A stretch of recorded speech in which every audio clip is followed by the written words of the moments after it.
미사일 발사를 도발로 생각하면 망상이라는 김정은 위원장. 그러면 평화의 양념이라고 생각하면 되겠나? 문재인 정권 4년 차인 지금 한반도 주변 정세는 요동치고 있습니다. 29일 북한 최고인민위원회에서 김정은 국무위원장은 남조선을 도발할 목적도 이유도 없다며 남조선은 망상과 심한 위기의식, 피해의식에서 빨리 벗어나야 한다고 말했습니다. 북한은 28일 탐지도, 요격도 어려운 극초분속 미사일을 발사했습니다. 이것이 도발이 아니면 화해의 손길입니까? 10월 초부터 통신 연락선을 다시 복원할 의사도 밝혔으니 미사일은 그냥 평화의 양념이라고 생각하면 되는 것입니까? 일본에서는 강경파 기시다 후미오 전 외무상이 일본 총리에 오를 예정입니다. 일본의 무례한 언사를 좌시해서는 안 될 것이지만 정부 요인이 죽창가를 부르짖으며 국민을 선동하는 일도 반복해서는 안 됩니다. 미국의 대중경제가 수위를 높여가는 현재 한일 관계마저 더 악화되면 동북아의 안정이 무너질 위험에 처하게 됩니다. 문재인 정권은 선거 승리를 위해 외교를 희생시키는 일을 반복해왔습니다. 특히 지난 총선을 한일전이라고 선동한 것은 반일 감정을 국내 정치에 악용한 역대급 사례로 기록될 것입니다. 선거철이 되자 북한은 병도 주고 약도 주는 식으로 국민 감정을 자극하고 있습니다.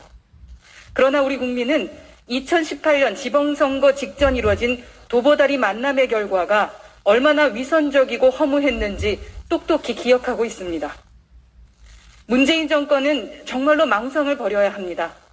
대북 제재를 완화하면 북한이 순순히 평화의 프로세스로 나올 것이라는 기대야말로 망상입니다. 이번만큼은 목전의 선거가 아닌 엄중한 동북아 정세를 직시해 주기를 바랍니다. 그것이 얼마 남지 않은 이 정권이 해야 할 최소한 책무입니다.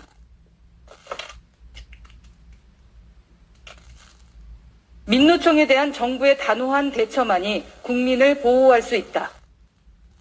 전국 택배 노동조합이 김포 대리점주 사건에 대한 책임을 일부 인정하며 자체적으로 폭행에 대해 엄정히 조치하겠다는 종합혁신안을 29일 발표했습니다.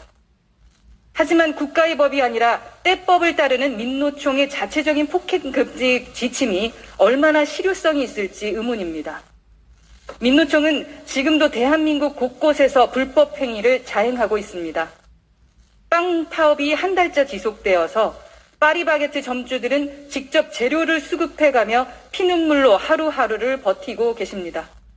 그런데 최소 1000명이 모인다는 민노총 화물연대 집회가 오늘 진행 중입니다.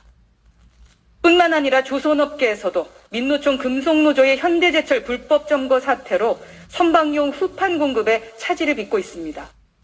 조선회사들은 직접 직원을 보내어 후판을 소송해오는 실정입니다.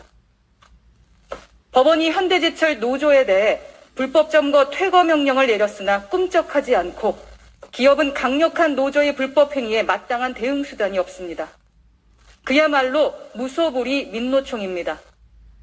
국민과 법 위에 군림하는 특권 집단 귀족노종 민노총은 사회 경제 발전에 크나큰 걸림돌이 되어버렸습니다. 그럼에도 돈 없는 폭주를 막아야 할 정부는 여전히 요지부동입니다. 오늘 예정되었던 민노총 양경수 위원장의 재판은 10월 중순으로 연기되었고 민노총 집회에는 솜방망이 대응 중입니다. 코로나 사회적 거리두기 방역에 자영업자들은 으스러져 가지만 오로지 민노총만이 수단과 방법을 가리지 않고 법과 공권력도 우롱하고 있습니다. 정부의 단호한 대처만이 민노총으로부터 국민을 보호할 수 있습니다. 이상입니다.